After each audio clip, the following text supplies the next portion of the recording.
കുട്ടികളെ, അന്നന്നത്തെ മോശം എന്ന കവിതയിലെ ആസ്വാദനക്കുറിപ്പ് എങ്ങനെ എഴുതാമെന്ന് നോക്കിയാലോ? ആധുനിക മനുഷ്യന്റെ മൊബൈൽ ഫോൺ അമിത ഉപയോഗത്തെയും അത് വ്യക്തിജീവിതത്തിലും ചിന്തകളിലും ഉണ്ടാക്കുന്ന മാറ്റങ്ങളെയും അതിശക്തമായി പരിഹസിക്കുന്ന പി. എൻ. ഗോപികൃഷ്ണന്റെ മനോഹരമായ ഒരു കവിതയാണ് അന്നന്നത്തെ മോശം. അന്നന്നത്തെ ആഹാരം എന്ന പരമ്പരാഗതമായ പ്രയോഗത്തെ തിരുത്തിക്കൊണ്ടാണ് കവി ഈ ശീർഷകം രൂപപ്പെടുത്തിയിരിക്കുന്നത്.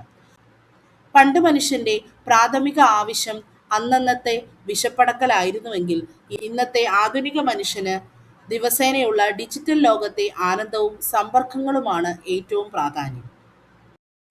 മൊബൈലിൽ വന്ന ഒരു നിസ്സാര തമാശ സന്ദേശം വായിച്ചപ്പോൾ വലം കൈയിൽ ഒരു വിരൽ കൂടി മുളച്ചതായി തോന്നിയെന്ന കവിയുടെ പ്രയോഗം കടുത്ത ആക്ഷേപഹാസ്യത്തിന് ഉദാഹരണമാണ്. ഇന്നത്തെ മനുഷ്യന്റെ കൈകളിൽ എപ്പോഴും ഒരു മൊബൈൽ ഫോൺ ഉള്ളതിനാൽ അത് വെറും ഒരു ബാഹ്യവസ്തു ആയല്ല, മറിച്ച് ശരീരത്തിന്റെ തന്നെ ബാഹ്യമായ ഒരു പുതിയ അവയവമായി മാറി എന്ന യാഥാർത്ഥ്യത്തെയാണ് കവി ഇവിടെ അധിക വിരലിലൂടെ സൂചിപ്പിക്കുന്നത്. തനിക്ക് ലഭിച്ച ഒരു ചെറിയ സന്ദേശം 150 പേർക്ക് ഫോർവേഡ് ചെയ്യുന്നതിലൂടെ താൻ വലിയൊരു സാമൂഹിക ദൗത്യം നിർവഹിച്ചു എന്ന് ആധുനിക മനുഷ്യൻ വ്യാമോഹിക്കുന്നു.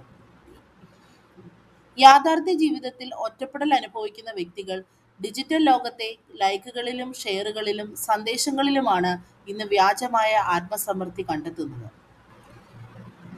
താൻ 150 വായനക്കാരുടെ സൃഷ്ടാവാണെന്നും നിരവധി സിനിമകളിലെ ഹാസ്യനടനാണെന്നും പല ലോകങ്ങളുടെ അധിപനാണെന്നുമുള്ള തോന്നലുകൾ സാങ്കേതികവിദ്യ നൽകുന്ന മിഥ്യാബോധം മാത്രമാണ്. ആഴത്തിലുള്ള വ്യക്തിബന്ധങ്ങളോ യാഥാർത്ഥ്യ അനുഭവങ്ങളോ ഇല്ലാത്ത വെറും വിരൽത്തുമ്പിലെ സമ്പർക്കങ്ങൾ മാത്രമുള്ള ഈ ആധുനിക ലോകം മനുഷ്യനെ സ്വന്തം അഹങ്കാരങ്ങളിൽ തളച്ചിടുകയാണ്. സാങ്കേതികവിദ്യ മനുഷ്യനെ സഹായിക്കാൻ വേണ്ടിയുള്ളതാണെങ്കിലും ഇന്നത് മനുഷ്യന്റെ ശരീരത്തെയും സ്വാഭാവിക ചിന്തയെയും പൂർണ്ണമായി നിയന്ത്രിക്കുകയും അവനെ ഒരു യന്ത്രമാക്കി മാറ്റുകയും ചെയ്യുന്നു എന്ന ഗൗരവമേറിയ സത്യമാണ് കവി ലളിതമായ വരികളിലൂടെ ഇവിടെ വ്യക്തമാക്കുന്നത്.